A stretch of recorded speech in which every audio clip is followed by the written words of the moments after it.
Olá família, tudo bem com vocês? Hoje é quinta-feira, dia 8 de dezembro de 2022. Estamos falando aqui de Mogi Guaçu, interior de São Paulo.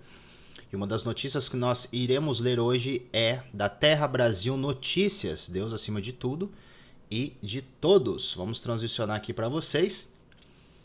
Meu nome é João Costa, estou aqui para a gente fazer mais uma análise de um texto de hoje. Hoje é um texto do Terra Brasil Notícias baseado no que aconteceu ontem do presidente do Peru, que tentou um golpe de Estado e, nesse exato momento, ele está preso. Vou mostrar para vocês aqui do que eu vou ler, tá bom? Utilizei o nome de Mercadantes, que é um dos coordenadores da PEC da transição, para não ter problemas legais lá na frente. Então não vou citar o nome dessa pessoa para não ter problemas, tá bom?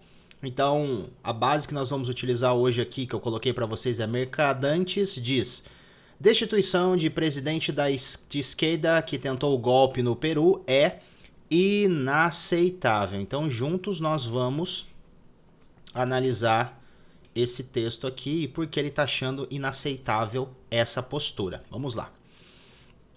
O texto é de Ricardo Stuckert. O coordenador dos grupos técnicos da equipe de transição, Mercadantes, disse: inaceitável a destituição do presidente do Peru, Pedro Castillo, nesta quarta-feira, ontem, dia 7 de dezembro de 2022. Não sabemos se o primeiro movimento é só uma narrativa de golpe ou houve realmente uma tentativa de golpe. Qualquer que tenha sido a verdadeira história é inaceitável. É inaceitável, mais uma vez, quebrar institucionalidade, a democracia, o Estado Democrático de Direito, disse Mercadante na noite desta quarta-feira. O presidente de esquerda, que sofreu um processo de impeachment nas pressas nesta quarta-feira, tentou implementar no país um estado de exceção a partir de um golpe de Estado, além dissolver o parlamento e convocar novas eleições. Só para vocês entenderem o que é estado de exceção, eu vou ler para vocês aqui.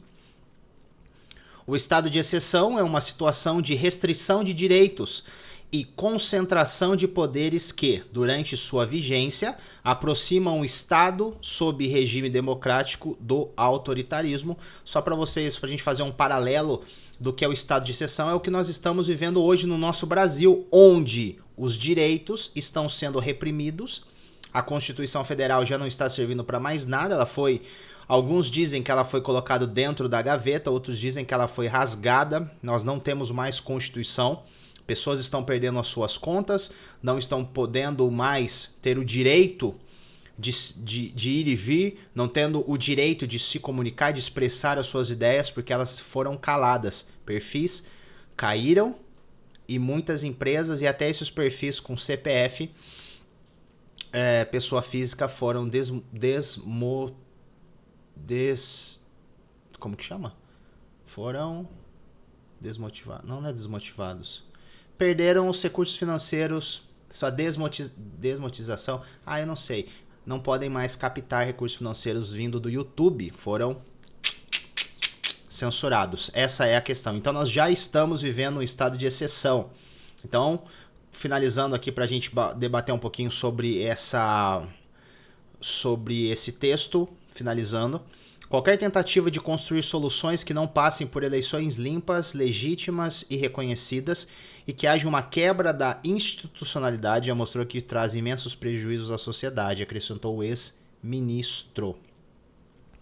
E é muito interessante essa colocação dele, do jeito que ele vai falando aqui do começo ao fim, porque não sabemos se o primeiro movimento é só uma narrativa de golpe ou houve realmente uma tentativa de golpe. Isso é estranho, porque assim, mostra esse ex-presidente do Peru lendo uma carta e dizendo que o parlamento seria fechado, Pedro Castillo.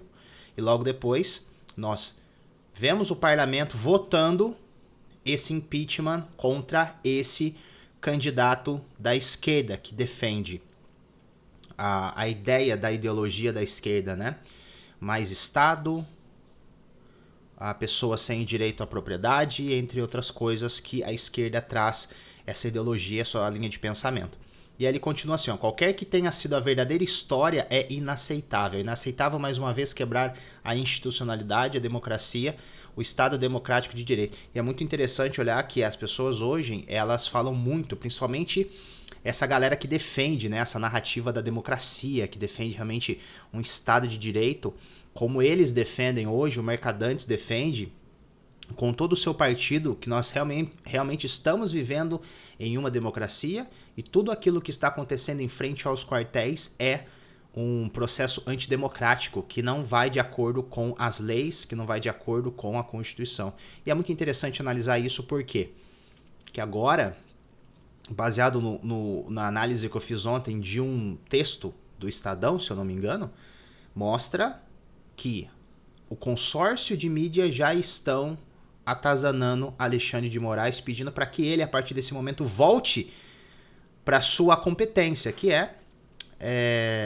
não é mais ser o carrasco, não é mais punir, não é mais legislar, não é mais advogar. Ele tem que ficar no canto dele. Eles já estão batendo nessa tecla. E a gente percebe aqui, de forma muito bem clara, Mercadante, é inaceitável, mais uma vez, quebrar a institucionalidade, a democracia, o Estado democrático de direito, disse Mercadante na noite desta quarta-feira, trazendo à tona aquela reflexão do que aconteceu com Dilma Rousseff quando ela sofreu seu processo de impeachment e queria aplicar um golpe de Estado através do autoritarismo. Não se compara ao que nós estamos vivendo hoje em 2022, que iniciou lá em 2019, quando o golpe aconteceu de fato, quando colocaram o Lulles, condenado em 3 instâncias, tirando da prisão e concorrendo às eleições de 2022, e com tudo o que está acontecendo nesse momento no nosso Brasil, com o consórcio de mídia escolhendo o seu lado, completamente militante, deixando de lado o jornalismo crítico, o jornalismo trazendo as informações reais, fazendo uma análise do que realmente acontece. Então nós não temos mais esse jornalismo no Brasil, hoje são poucas as mídias, hoje são pouco realmente as fontes confiáveis que nós temos aqui no nosso Brasil. Uma delas é a Terra Brasil Notícias, Revista Oeste, Jornal da Cidade Online, Jovem Pan, também é uma fonte muito importante nos dias de hoje. Eu não sei se eu já falei da Revista Oeste aqui, a Gazeta do Povo também. Qualquer coisa que esteja vinculado ao consórcio da mídia hoje, que foi constituído lá em 2020, se eu não me engano, por causa do Covid, essa galera que se juntou, Folha, Estadão, UOL, G1, o Globo, essa quadrilha aí que entrou nesse clima, deixou de lado o seu papel de noticiar as verdades, questionando, colocando o seu ponto de vista, mostrando o seu editorial, isso já se foi, esqueceram disso. Hoje é uma causa militar a favor de um candidato. Isso que nós estamos percebendo aqui. E o que o Mercadante traz não é legítimo, é completamente inaceitável. É inaceitável que o presidente da esquerda, que é o nosso querido Pedro Castillo, rode. Então, assim, é muito complicado, né? Existe um lado de tudo isso onde eles defendem acima de todas as coisas. Não tem essa mais de lado certo ou errado. É o lado deles. O lado deles é o lado do Ministério da Verdade. É isso. E os principais grupos, os 3 principais grupos, batem forte para manter a tese, que é artistas, nós temos os universitários e, para finalizar com chave de ouro, a grande mídia. Então eles conseguiram emparelhar esses 3 principais pontos para ter o controle das mídias, mas a sorte nossa, graças a Deus, que nós temos hoje empresas que se levantaram, Revista Oeste, Terra Brasil Notícias, Gazeta do Povo, Jovem Pan, Jornal da Cidade Online, entre outros que já foram fechados, que já foram censurados, mas que estão lutando. Outros desses estão sob censura pesada, mas mesmo assim continuam fazendo o papel do jornalismo sem militância. Sem militância. Então, para a gente finalizar o nosso vídeo aqui, eu queria bater nessa tecla com vocês.